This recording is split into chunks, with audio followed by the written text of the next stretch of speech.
Olá, queridos, graça e paz, boa noite. Nessa noite nós vamos estar falando mais uma vez, sobre a palavra do Senhor. E eu queria trazer uma palavra para o seu coração, e cujo título é Maturidade para vencer a corrida. Maturidade nós devemos ter em todas as áreas de nossas vidas, mas principalmente na área espiritual. Eu quero estar lendo um texto com você em Filipenses capítulo 3, a partir do versículo 12, nós vamos ler até o versículo 16.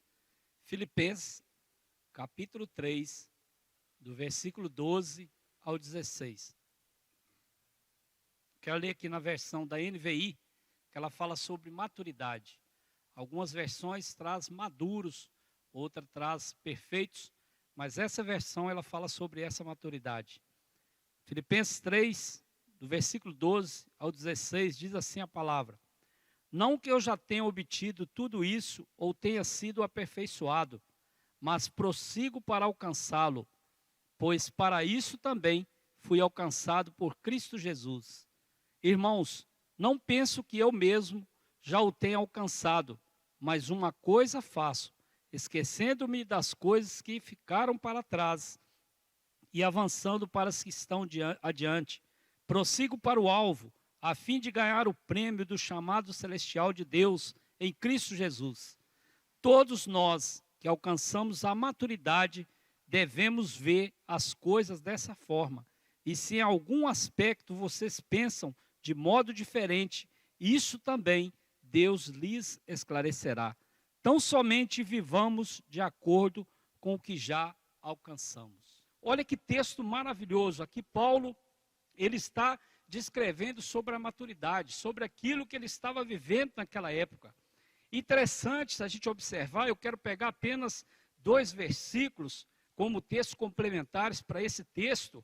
Lá em 1 Coríntios, capítulo 2, no versículo 6, diz que, entretanto, falamos de sabedoria entre os maduros.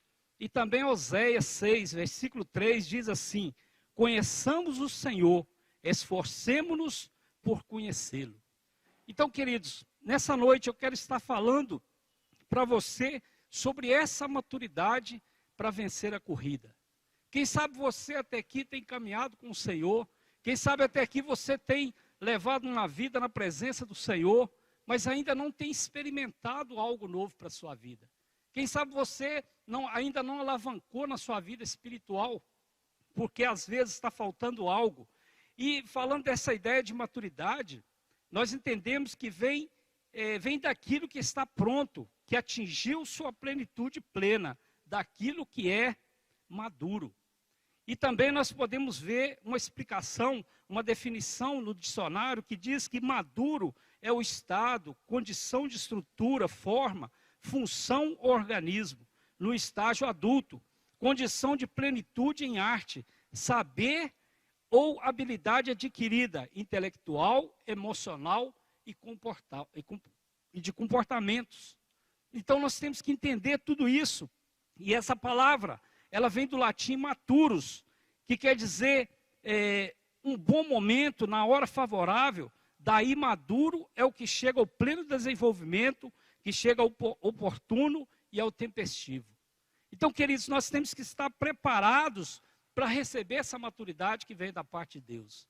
E muitas vezes, nós estamos lendo a palavra, nós estamos na casa de Deus, nós estamos fazendo nossas devocionais, muitas vezes nós estamos lendo livro, participando de lives, participando de uma célula, somos discipulados, mas às vezes a gente não alcança essa maturidade a qual Paulo está nos ensinando.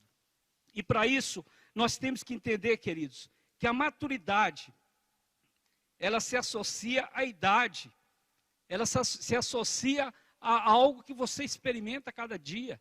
E muitas vezes nós erramos por, às vezes, pessoas tão velhas, pessoas que estão tanto tempo na casa do Senhor e ainda ficam cometendo algo que não agrada a Deus. Então essa maturidade nós adquirimos ela no nosso decorrer, no nosso caminhar com o Senhor. Tem um escritor austríaco que no século XIX, ele disse em um dos seus livros: crianças precoces e velhos imaturos há bastantes em certos estados em que o mundo por vezes se encontra. Então nós podemos encontrar jovens, adolescentes, que estão num ponto, num nível mais elevado de maturidade cristã. Mas também nós encontramos pessoas que estão há tempos na casa de Deus, estão há tempos vivendo esse evangelho, mas ainda não têm aquela maturidade suficiente. E aí, queridos, a maturidade espiritual, ela começa com os aspectos básicos da vida cristã e depois envolve aspectos mais profundos. Ou seja, nós temos que conhecer esse Deus todos os dias, nós temos que avançar em conhecer esse Deus. E aqui Paulo, ele traz para mim e para você uma experiência que ele estava vivendo naquele momento. E é interessante que a palavra de Deus, ela fala que quando, lá em 1 Coríntios capítulo 13, no versículo 11, diz assim: quando eu era menino, pensava como menino, mas logo eu cheguei a ser homem, acabei com as coisas de menino. Na nossa vida espiritual não é diferente. Chega pontos na nossa vida que nós temos que experimentar o melhor de Deus. Nós temos que dar o melhor que nós recebemos de Deus para as pessoas. E muitas vezes, queridos, a nossa vida espiritual ela está estagnada. Nós não temos esse amadurecimento. E a Bíblia é muito clara quando ela fala que nós pensávamos como menino, mas agora que nós chegamos à estatura de maturidade, que nós chegamos a essa estatura de maduros, nós temos que deixar que o que nós aprendemos de Deus venha transcorrer para as pessoas, que as pessoas venham aprender mais e mais a cada dia, através da sua vida, que tem experimentado algo da parte de Deus. A noção bíblica de maturidade, todavia, poderá contrastar um pouco com as noções mais populares, mundanas ou seculares, como que você queira falar sobre isso. Mas nós temos que entender, queridos, que a infância e a juventude estão ligadas à insensatez, a ímpetos, aos devarios e devaneios, à imaturidade. E muitas vezes nós olhamos assim e achamos que aquela pessoa não pode fazer aquilo. Aquela pessoa é muito nova para fazer certas coisas. Mas, queridos, se ela adquiriu essa experiência, nós temos que entender que é o trabalhar de Deus na vida dela. E em Provérbios 22:15, a Bíblia diz que a estultícia está no coração da criança. Mas também, queridos, nós encontramos nas Escrituras exemplos de jovens que muito novos tiveram maturidades. Que muito novos apresentaram-se a Deus e fizeram grandes coisas. Nós podemos citar aqui alguns nomes. Por exemplo, Timóteo, cuja juventude não deve ser desprezada. Timóteo foi um grande homem de Deus, apesar de ter uma pequena idade. Também nós podemos ver Davi, que ainda adolescente assumiu uma postura humilde e determinada diante de enormes responsabilidades. Outro exemplo na Bíblia é Joás, com apenas 7 anos de idade, foi feito rei de Israel. E ali ele reinou por 40 anos e fez o que era reto diante de Deus, enquanto esteve debaixo da supervisão do sacerdote Joiada. E também nós podemos citar aqui o rei Ezequias, outro rei justo de Judá, que iniciou seu reinado com apenas 25 anos de idade. Ele reinou durante 29 anos, fez grandes reformas religiosas na nação e agindo com sabedoria e graça. E o próprio Jesus, com 12 anos de idade, já ensinava no templo, era jovem obediente a seus pais, humilde, manso e sábio. Ou seja, exibia já naquela época a altura imensa de maturidade. E no nosso meio não é diferente. Nós vemos aí hoje adolescentes, jovens, capacitados pela palavra de Deus, jovens e adolescentes comprometidos com a palavra de Deus, que já têm maturidade suficiente para levar uma palavra, maturidade suficiente para dar um testemunho, para que vidas venham para Jesus. Queridos, a maturidade, ela está associada à capacidade de assumir responsabilidades e em estar para encarar as durezas, as dificuldades e os desafios da vida. Foi assim que esses jovens que nós citamos aqui, tem outros mais, mas eu apenas vou citar esse na palavra de Deus, que fala de jovens compromissados, jovens que tiveram responsabilidades tão novos. E também as Escrituras nos ensinam que devemos honrar as cãs. Quem são essas cãs? são aqueles homens de cabelos brancos, porque normalmente são associados à experiência ou à sabedoria. Mas, queridos, é preciso reconhecer que nem sempre isso é uma realidade. Nem sempre, quando a pessoa tem cabelo branco, ela tem experiência, ela tem a sabedoria para falar da palavra de Deus. E eu quero entrar aqui em alguns nomes também que a própria Escritura traz para mim e para você, que eram pessoas experientes, com idades já avançadas, que fizeram coisas assim que não agradaram ao Senhor. Por exemplo, Abraão já era um homem velho quando, por medo de homens, mentiu a respeito da sua esposa. Por 2 vezes ele fez isso. Outro nome que eu posso citar, o próprio Ló, que era o sobrinho de Abraão, já era homem velho quando coabitou com suas 2 filhas. Noé era bem idoso quando embebedou-se na frente de seus filhos. E o próprio Davi, que apesar de ser tão jovem, assumiu responsabilidade ali diante do reinado, também cometeu alguns dos seus pecados mais graves quando já era experiente com seus mais de 50 anos. O que isso traz para mim e para você? Que a idade, queridos, quanto à maturidade, imaturidade, não tem nada a ver com idade. Não necessariamente também com a questão de origem ou de condição social.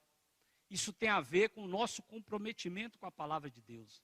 Isso tem a ver com o que Paulo está dizendo para mim e para você aqui, que nós temos que estar prontos para receber aquilo que vem de Deus. E aí, isso assim, foi só uma base daquilo que nós podemos aprender, mas eu poderia estar falando muita coisa aqui sobre maturidade. É algo que muitas vezes está faltando no meio do povo de Deus. Muitas vezes está faltando isso para que esse evangelho seja pregado com intrepidez, para que esse evangelho possa alcançar mais vidas. Mas eu não estou aqui para desanimar, estou aqui para trazer uma palavra de ânimo para a sua vida. Você jovem, você que está nos ouvindo, nos acompanhando nessa noite, entenda que você foi chamado para fazer a diferença nessa terra. Que você é um daqueles que vai fazer a diferença nessa corrida cristã. E não é fácil, queridos, quando nós optamos por entrar para os caminhos do Senhor. A Bíblia diz que o caminho é estreito e apertado. Então que nós venhamos aprender. E eu já quero entrar no texto que nós lemos, Filipenses capítulo 3, do versículo 12 ao 16. Aqui Paulo ele traz várias situações que podem nos ensinar. Enquanto a maioria das pessoas lê biografias, ficam buscando algo para satisfazer curiosidade a respeito de grandes nomes, na esperança de descobrir o segredo da sua grandeza, aqui nesse texto de Filipenses 3, do capítulo 12 até o 16, Paulo vem falar de um presente muito claro. E ali ele vai citar o atleta. Mas antes disso, o que Paulo fala? Ele fala do seu passado. No capítulo 3, do versículo 1 ao 11, ele fala do seu passado. No capítulo 3, do 12 ao 16, ele fala do presente. E no mesmo capítulo 3, do 17 ao 21, ele fala do futuro. E o que nós podemos aprender com isso? Porque quando ele fala do passado, nós vimos Paulo como contador que descobriu novos valores depois de seu encontro com Jesus Cristo. Olhe para a sua vida. O que já aconteceu com você no decorrer dessa caminhada? Lá atrás, quando você conheceu Jesus, o que tem acontecido na sua vida? Isso ele está falando do passado. Agora aqui no presente, nós vemos ele como atleta, cheio de vigor espiritual, avançando para a linha de chegada da corrida cristã. E é isso que nós estamos vivendo também. Como está a sua vida espiritual? Como está a sua caminhada com o Senhor? Será que tem espaço para melhorar? E quando ele fala do futuro, que é a última seção do versículo 17 ao 21, diz assim: o veremos como estrangeiro, cuja cidadania encontra-se no céu, que aguarda a vinda de Jesus Cristo. Isso é para mim e para você também, queridos. Então, em cada uma dessas experiências, o apóstolo Paulo coloca em prática a disposição espiritual. Observa as coisas da terra do ponto de vista de Deus. E aí o que eu acho lindo, queridos, que em decorrência de tudo isso, ele não se perturba com o que ficou para trás, com o que está acontecendo ao seu redor ou o que está diante dele. O que te perturba hoje? O que te preocupa hoje? Será que é a sociedade? Será que é a sua faculdade? Será que é a sua família? E aqui Paulo, ele deixa bem claro para mim e para você, que essas coisas não o privam de sua alegria. Porque a palavra de Deus diz que a nossa alegria está no Senhor. Nós temos que buscar essa alegria no Senhor. Então, queridos, nada que estiver à sua volta, o que ficou para trás, o que está acontecendo hoje e o que está por vir, pode tirar a sua necessidade de estar cada dia mais buscando essa maturidade diante do Senhor. E aí também, queridos, que eu acho tremendo, que Paulo, ele fala de várias ilustrações para comunicar a verdade acerca da vida cristã. E algumas delas são, por exemplo, quando ele fala assim, dessa ilustração militar, que ele fala, revestivos de toda a armadura. Também ele fala da arquitetônica, que ele fala da habitação de Deus. E ele fala também da agrícola. Aquilo que o homem semear, isso também ceifará. Mas aqui hoje, nós vamos ver uma que ele cita muito bem, é a atlética. Ele cita o atleta, que é aquele que, esse verbo avançar, que está aqui no versículo 13, esse verbo quer dizer para mim que nós temos que estar correndo, nós temos que estar caminhando, isso significa literalmente se esticar como quem está em uma corrida. Vocês já perceberam quando a pessoa faz parte de uma corrida? Quanto mais ele está próximo ali de chegar no final, mais ele se estica para chegar. Tem pessoas que elevam até o corpo para frente. E assim a nossa caminhada cristã também, queridos. Nós temos que nos esforçar. Então esse verbo avançar, ele significa que nós temos que esticar. Nós temos que cada dia mais buscar a fortaleza de Deus para que a gente venha vencer. E aí, queridos, uma vez que nós já somos filhos de Deus, por meio da fé em Cristo, temos a responsabilidade de completar essa carreira. Isso é muito sério. E também de alcançar os objetivos que Deus estipulou para mim e para você. É fácil? Eu sei que não é fácil, queridos. Eu sei que muitas vezes o mundo tenta te estragar. Muitas vezes as coisas que estão ao nosso redor tentam nos parar. Mas nós temos que avançar, nós temos que entender que o que tem para mim e para você é muito grande. E só vai conseguir chegar lá no final quem realmente estiver alinhado com a vontade do Senhor. Quem só vai chegar no final dessa corrida, aquele que se esforçar, que esticar, que tiver uma vida espiritualmente ligada ao Senhor.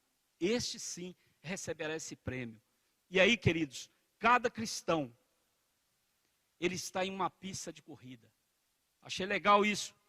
Cada um tem a sua raia específica, dentro da qual deve correr. E cada um tem um objetivo a alcançar. Quem alcançar será recompensado por Deus. Olha que promessa tremenda. E essa promessa é para mim e para você. Então, queridos, não olhe para trás. Não importa o que você já viveu até aqui. Não importa o que você está passando hoje. O importante é que nós vamos chegar lá no final e nós vamos alcançar essa recompensa que vem de Deus. E aí, mediante tudo isso, dessa carreira que fala de atlética, fala de coisas que nós devemos esforçar, eu quero trazer para você nessa noite 5 elementos essenciais para vencer a corrida e um dia receber essa recompensa prometida.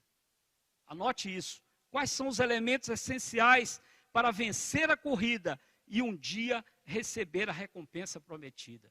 E Paulo vai falar tudo isso nesse texto que nós lemos. Primeiro ele fala de insatisfação.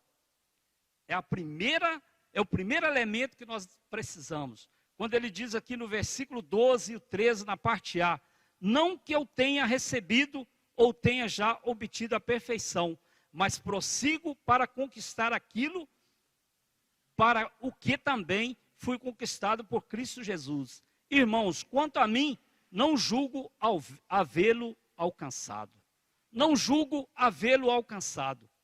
Essa é uma declaração de um cristão consagrado, que nunca se deu por satisfeito com a sua realidade espiritual. Isso é lindo. Nós nunca devemos estar satisfeitos com a nossa realidade espiritual. Cada dia mais nós temos que orar, cada dia mais nós temos que ler a palavra, cada dia mais nós temos que nos encher do Espírito Santo. Nós não podemos estar satisfeitos com a nossa realidade espiritual. É evidente que Paulo estava satisfeito com Jesus Cristo. Filipenses 3,10 fala sobre isso, mas não com a própria vida cristã. Queridos, tem espaço para melhorar, tem espaço para sermos melhores. Então, cada dia nós temos que buscar isso para nossas vidas. E essa insatisfação é uma insatisfação santa, que é o primeiro elemento essencial para avançar na corrida cristã. Não fique satisfeito com o que você tem feito, porque muitas vezes a nossa tendência é parar. Se a gente corre aí 10 quilômetros, a gente quer parar. Mas, queridos, nós temos que cada dia mais buscar. Muitos cristãos contentam-se com a própria situação, pois comparam a sua carreira com outros cristãos. E normalmente, quando é feita essa comparação, queridos, é com aquelas pessoas que não fazem grande progresso. Sabe o que é isso? Isso é uma justificação. Muitas vezes nós queremos justificar. Ah, mas eu moro tão longe da igreja. Ah, o meu líder não importa comigo. Ah, a célula tem uma preferência lá do grupinho. Ah, a igreja tem um grupo lá de preferência também. Queridos, nós temos que entender isso, que quando Deus trabalha nas nossas vidas, nós não temos que justificar pelas outras pessoas. E Paulo, queridos, ele não se comparou com outras pessoas. No entanto, ele se comparou consigo mesmo e com Jesus Cristo. Qual tem sido a sua realidade? Qual tem sido a sua satisfação em servir a Deus? E aí, nós temos que entender, queridos, que quando ele fala aqui no versículo 12, no versículo 15, que ele usa os termos perfeição e perfeitos, ele explica esse raciocínio para mim e para você. Sabe o que é isso? No versículo 12 diz assim: ainda não alcançou a perfeição. E lá no versículo 15 do capítulo 3 diz assim: mas já é perfeito, ou seja, maduro. E uma das características dessa maturidade é a consciência da própria imperfeição. Nós temos que reconhecer isso, queridos. Nós não somos perfeitos. Nós estamos sujeitos a pecar. Nós estamos sujeitos a cair nas ciladas deste mundo. Mas aqui Paulo, ele faz um chamado que nós temos que buscar essa perfeição. Nós temos que buscar essa maturidade todos os dias. E aí, o cristão maduro, ele faz uma autoavaliação honesta sobre a sua vida espiritual e se esforça para melhorar. E é interessante que nesse período que nós estamos vivendo, muitas vezes, né, glória a Deus por isso, a gente encontra com pessoas, eu estou orando mais, eu estou lendo mais a Bíblia, eu estou tendo mais tempo na minha casa, mas também, queridos, encontramos pessoas desanimadas, pessoas que já não estão mais lendo a Bíblia, pessoas que já não estão mais orando, e quer ter uma maturidade espiritual aperfeiçoada, quer ter essa perfeição na sua vida. Queridos, então você tem que se esforçar. E o salmista Davi, lá no Salmos 42, no versículo 1, ele diz assim: a minha alma tem sede de Deus, do Deus vivo. Quando irei e me verei perante a face de Deus?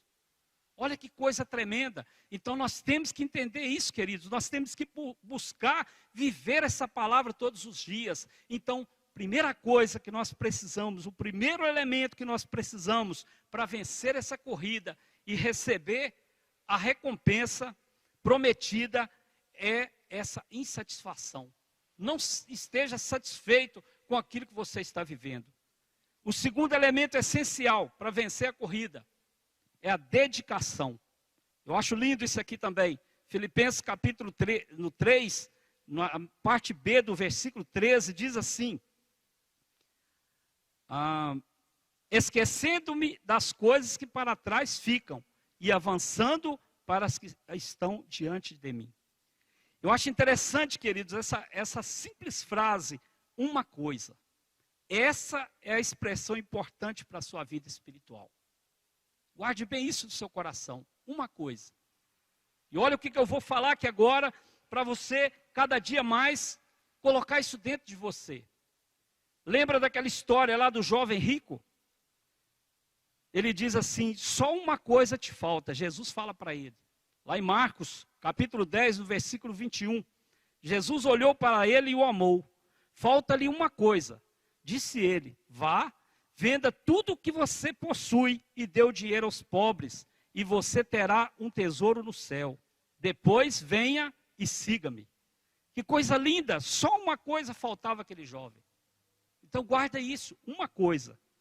Interessante também, pouco é necessário, ou mesmo uma coisa.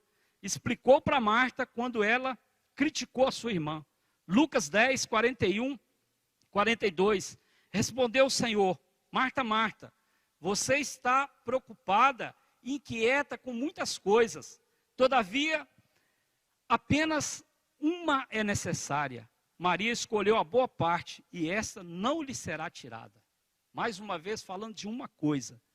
E lá também em João 9, 25, Jesus respondeu, não sei se ele é pecador ou não. Uma coisa eu sei, eu era cego e agora vejo. Isso aqui, queridos, é uma coisa eu sei, exclamou o homem que passou a ver pelo poder de Cristo, pelo milagre que ele recebeu. Sempre falando de uma coisa. E aí também no Salmo 27, 4, o salmista fala, uma coisa pedi ao Senhor, e é o que eu procuro, que eu possa viver na casa do Senhor todos os dias da minha vida, para contemplar a bondade do Senhor e buscar a sua orientação no seu templo. Mais uma vez aqui, uma coisa peço ao Senhor e buscarei, testemunhou o salmista. Queridos, então preocupa com essa uma coisa. Muitos cristãos estão envolvidos demais com várias coisas, quando na verdade o segredo do progresso é concentrar-se em uma coisa. Buscar ao Senhor, estar perto do Senhor. Porque Paulo, ele fala assim, mas uma coisa faço. Largou tudo para trás. Isso, querido, é o resultado para milhões de cristãos que ouvem a palavra, ouvem esse evangelho e se dedicam a correr a carreira cristã.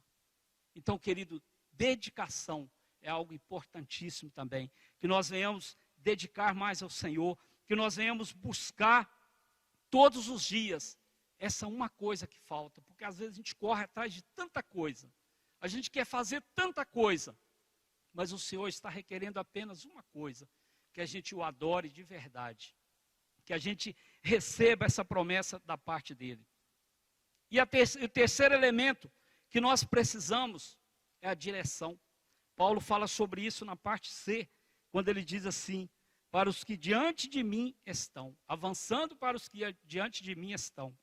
Essa direção, queridos, muitas vezes nós ficamos preocupados. O incrédulo, ele é controlado pelo passado, mas o cristão que participa da corrida, ele olha para o futuro. Nós não podemos olhar para trás. Lembra daquele texto lá em Lucas 9, 62? Jesus respondeu, ninguém que põe a mão no arado e olha para trás é apto para o reino de Deus. Então, assim como o condutor de um veículo na corrida, ou a pessoa que está participando de uma corrida, e aquele agricultor, ele não pode olhar para trás, porque aí nós perdemos o foco. Qual que é a direção que você tem tomado? Qual que é a direção que você tem caminhado? O que você tem ouvido ultimamente? Queridos, é bênção demais essas lives, bênção demais você ler livros, mas temos que ter muito cuidado, porque tem coisas que vai nos tirar da direção de Deus, tem coisas que vai trazer para mim e para você algo que não é de Deus, então não olhe para trás, siga para frente, olhe o cristão de verdade, eu falei sobre isso aqui, ele olha para o futuro, ele olha para frente, porque quando nós olhamos para o lado, quando nós olhamos para trás, nós perdemos essa bênção. Estamos acostumados a falar de passado, presente e futuro. Mas, queridos, devemos imaginar que o tempo ele flui do futuro para o presente e então para o passado. É assim que funciona na vida de um cristão. O cristão deve estar voltado para o futuro, esquecendo-se das coisas que para trás ficam. Nós não podemos viver de passado. Interessante que a terminologia bíblica, ela fala do verbo esquecer, que não significa deixar de lembrar. Porque tem situações que nós enfrentamos, tem situações que nós passamos lá atrás. É para que a gente lembre daquilo, para que a gente não volte a fazer aquilo mais. Então, queridos, não é uma amnésia, não é para você esquecer de tudo, não. Sempre você tem que lembrar daquilo que você participava, que não agradava o Senhor, para você não fazer mais, para que eu e você possamos seguir em frente, uma vida voltada para o Senhor. E na Bíblia também, esquecer significa não ser mais influenciado ou afetado por alguma coisa, por algo que te atrapalhou lá atrás. Eu acho lindo, porque Paulo ele sempre vai nos dando exemplo. Eu quero ler aqui um texto em 1 Timóteo, capítulo 1, do versículo 12 ao 17, diz assim: dou graças a Jesus Cristo, nosso Senhor, que me deu forças e me considerou fiel, designando-me para o ministério, a mim que anteriormente fui blasfemo, perseguidor e insolente, mas alcancei a misericórdia, porque eu fiz por ignorância, e na minha incredulidade, contudo a graça de nosso Senhor transbordou sobre mim, juntamente com a fé e o amor que estão em Cristo. Esta afirmação é fiel e digna de toda aceitação. Cristo Jesus veio ao mundo para salvar os pecadores, dos quais eu sou o pior. Mas por isso mesmo alcancei misericórdia, para que em mim, o pior dos pecadores, Cristo Jesus demonstrasse toda a grandeza da sua paciência, usando-me como exemplo para aqueles que nele haveriam de crer para a vida eterna. Ao Rei eterno, ao Deus único, imortal e invisível, sejam honra e glória para todos sempre. Amém. Olha que texto lindo. Aqui haviam coisas que no passado de Paulo talvez servia de peso para atrasá-lo em sua corrida. Mas que coisa linda, queridos, se tornaram inspirações para fazê-lo correr ainda mais rápido. E aí, quando eu estava meditando nesse texto, quando eu estava olhando esse texto, eu lembrei muito do que eu já tenho passado até aqui, queridos. Eu gosto muito de falar sobre isso. Quando vier aquele desânimo, quando vier aquela coisa ruim na sua mente, lembre-se do que ficou para trás. É muito maior do que o que tem pela frente. Falta pouco para nós recebermos essa recompensa. Falta pouco para nós vencermos essa corrida, receber o prêmio que vem de Deus. Então, queridos, nós não podemos desanimar. E Paulo aqui, sendo um homem de Deus, sendo um homem dedicado à palavra de Deus, um homem que não fez comparação com ninguém, ele comparou a si mesmo, comparou com Jesus. Ele tinha todos esses argumentos, todas essas coisas do passado, que poderia ser um peso para ele, mas serviu de inspiração para que ele vencesse ainda mais rápido essa corrida. E aí, queridos, muitos cristãos encontram-se acorrentados no passado. Muitos cristãos estão acorrentados em pecados do passado e tentam correr para trás. E aí, quando nós damos um passo para trás, quando nós deixamos de dar um passo para frente, nós damos dois para trás. Isso é muito ruim para a vida espiritual. Então, queridos, peça a Deus que você venha mesmo estar ligado a Ele. E aí, é possível você ter insatisfação, dedicação e direção, e ainda assim perder a corrida e a recompensa que Deus nos oferece. É possível, se a gente murmurar, se a gente blasfemar, se a gente não crer, se a gente quiser levar uma vida de qualquer maneira.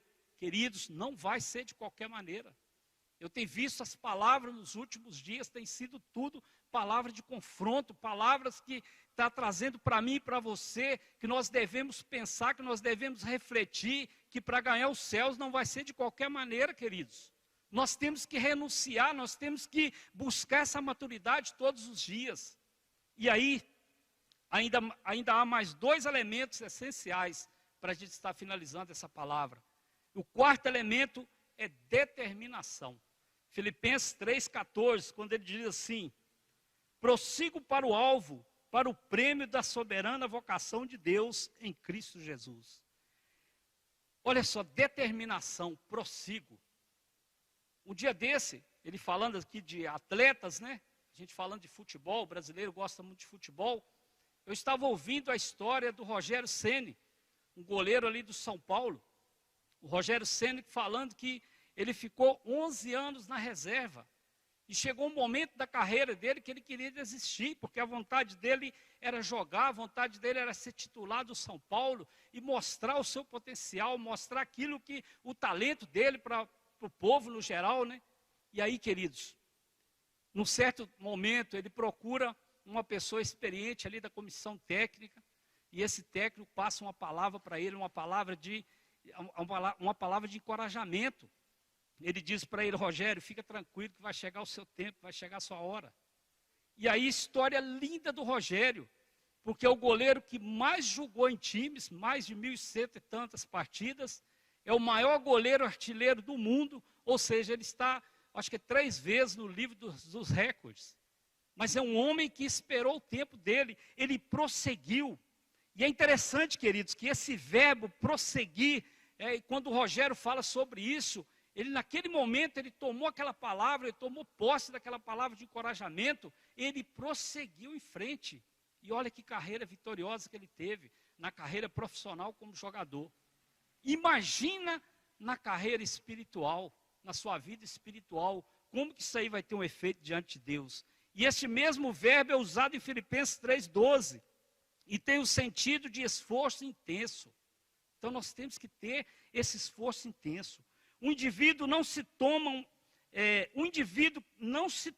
atleta vencendo, ouvindo palestras, lendo livros ou torcendo em jogos. Mas antes, esse atleta, para ser bem sucedido, ele entra no jogo e se mostra determinado a vencer. E o mesmo zelo Paulo tem, ele manifesta isso ao perseguir a igreja. Esse mesmo zelo em perseguir a igreja pode ser observado em serviço de Cristo. E aliás, quando nós olhamos para esse esforço, né, do atleta, eu estava imaginando também, se os cristãos tivessem o mesmo esforço que ele tem para ir para uma academia, para ir jogar uma partida de futebol no final de semana, para ler a palavra de Deus, para aprender as coisas de Deus, seria uma bênção. Mas muitas vezes nós esforçamos para ir para uma academia, nós esforçamos para jogar uma partida de futebol, mas não esforçamos para orar, não esforçamos para ler a palavra de Deus. Queridos, que nós venhamos entender isso para nossas vidas, ser determinado. Vemos aqui 2 extremos, né? Quando você, falando ainda de partida de futebol, tem ali o técnico e tem o capitão. Não adianta nada se o capitão falar assim: não vamos escutar o técnico, não. Vamos simplesmente julgar aqui e deixa o técnico para lá. E se o técnico falar assim: joga o seu futebol e deixa o capitão para lá, queridos, os dois têm que trabalhar em harmonia, porque não pode ter 2 extremos. E aí a gente vê isso na nossa vida espiritual. Muitas pessoas falam assim: eu devo fazer tudo. Esse é o ativista dentro da igreja. Eu tenho que fazer tudo lá na minha célula. Eu tenho que fazer tudo lá no Ponte Jovem. Eu tenho que fazer tudo lá no departamento de crianças. Queridos, nós não podemos ser esse ativista. E também tem aqueles que falam: Deus deve fazer tudo. Esse é o quietista. Então nós não podemos ser ativista e nem quietista. Porque o que acontece? Os dois estão condenados a fracassar. Quando você quer fazer tudo, ou quando você fica esperando Deus fazer, a tendência é fracassar. Queridos, entenda isso: Deus, Ele cuidará de tudo. Pode ser um lema de efeito essa frase: Deus cuidará de tudo, mas não descreve o processo de vida cristã. Olha bem que nós temos que guardar. Então, queridos, o corredor cristão com disposição espiritual sabe que Deus deve operar nele e capacitá-lo para vencer a corrida. Filipenses, capítulo 2, um pouquinho atrás, no versículo 12, 13, diz assim: assim, meus amados, como sempre vocês obedeceram, não apenas em minha presença, porém muito mais agora na minha ausência, ponha em ação a salvação de vocês com temor e tremor, pois é Deus quem efetua em vocês tanto querer como realizar, de acordo com a boa vontade dele. E aí, lá em João, muito conhecido esse versículo, João 15, 5 diz assim: porque sem mim nada podeis fazer. O próprio Deus falando para mim e para você. Nós não podemos fazer nada sem Deus. Então, queridos, que a gente seja determinado mas que a gente seja também equilibrado, que a gente não queira carregar o carro sozinho. O pastor Reinaldo falou um dia desse sobre isso no Tadel, que muitas vezes o pastor está ali puxando o carro, e em cima do carro tem várias pessoas, e atrás do carro tem várias pessoas puxando para trás. E aí, queridos, nós temos que entender isso. Quem vai fazer é o Senhor. Então não seja esse ativista que deve fazer tudo, mas também não seja aquele quietista, que Deus vai resolver isso para mim. Deus vai fazer isso para mim. Queridos, faça a sua parte também. Seja determinado. Interessante, lá em 1 Timóteo, capítulo 4, versículo 7 e 8, diz assim: rejeite, porém, as fábulas profanas e velhas caducas, e exercite na piedade. O exercício físico é de pouco proveito. A piedade, porém, para tudo é proveitosa, porque tem promessa da vida presente e da vida futura. Então aqui, queridos, Deus está falando para mim e para você, que nós devemos exercitar a piedade. Nós devemos a cada dia buscar ao Senhor. Então seja determinado aquilo que você faz. Faça com qualidade, faça para o Senhor. Não faça para receber recompensa aqui na terra.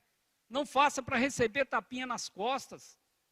Faça para receber a recompensa que vem do céu, a recompensa que vem de Deus. E em último lugar, é a disciplina. O atleta precisa da disciplina. E nós também, na nossa vida cristã, nós precisamos da disciplina.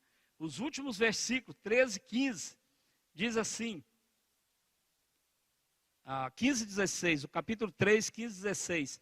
Todos, pois que somos perfeitos, tenhamos este sentimento, e se porventura pensais de outro modo, também isso Deus vos esclarecerá. Todavia, andemos de acordo com o que já alcançamos. Queridos, não basta correr com disposição e vencer a corrida. O corredor também deve obedecer. Que coisa interessante. Ele tem que obedecer às regras, ele tem que respeitar os regulamentos, e o atleta que cometer qualquer infração, ele será desqualificado. Isso quer dizer o seguinte: ele não vai perder a cidadania, mas ele vai perder o privilégio de participar e ganhar o prêmio. Isso é um prêmio corruptível. Imagina nós, na nossa vida espiritual, se nós esforçarmos, se nós procurarmos respeitar a palavra, obedecer os mandamentos, nós vamos receber essa coroa incorruptível. Esse versículo, lá em 1 Coríntios 9, 25, fala sobre isso. Todos que competem nos jogos se submetem a um treinamento rigoroso para obter uma coroa que logo perece, mas nós o fazemos para ganhar uma coroa que dura para sempre. Então, queridos, que nós venhamos buscar isso todos os dias. O atleta, se recusa a treinar, é desqualificado, como também é o atleta que transgride as regras do jogo. Igualmente, esse atleta não é coroado e se não lutar segundo as normas. Na vida espiritual não é diferente. Então, queridos, nós temos que ter disciplina de oração. Nós temos que ter disciplina na leitura da palavra. Nós temos que ter disciplina em obedecer à liderança. Nós temos que ter disciplina em obedecer a palavra do Senhor em todas as áreas. E isso sim, nós vamos receber o nosso prêmio. E concluindo, queridos, amadurecer é ser parecido com Jesus. É ser mais parecido com Jesus. Quando nós entendemos que está saindo algo de dentro de nós, algo que tem feito mal para nossas vidas, isso é amadurecimento. O alvo do cristão deve ser o de crescer nas coisas da fé. E muitas vezes, não estou falando aqui que você não deva estudar, que você não deva ter conhecimento, mas nós temos que ter conhecimento nas coisas da fé, de apropriar-se das coisas da fé e torná-las suas. Tome posse dessa recompensa para a sua vida. Tome posse de tudo aquilo que o Senhor tem para você. O alvo do cristão deve ser o de ser transformado de glória em glória, na própria imagem do Senhor, pelo Espírito Santo. Então peça a Deus que te encha do Espírito Santo todos os dias. Que possamos ser crentes maduros. Que possamos ser crentes cheios do Espírito Santo. Queridos, maturidade é quando estamos cheios do Espírito Santo. Maturidade é quando aprendemos a esperar em Deus. Muitas vezes vem ofertas para a gente, como eu falei bem no início, mas que a gente vem aprender no Senhor. Isto é maturidade. Maturidade é reconhecer que não estamos sozinhos. Deus está conosco.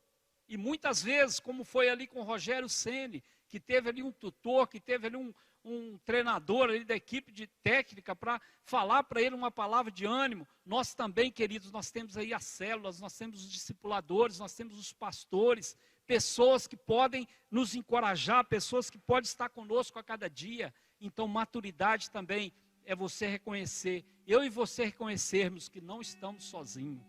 Maturidade é entender que não podemos esperar só nessa vida.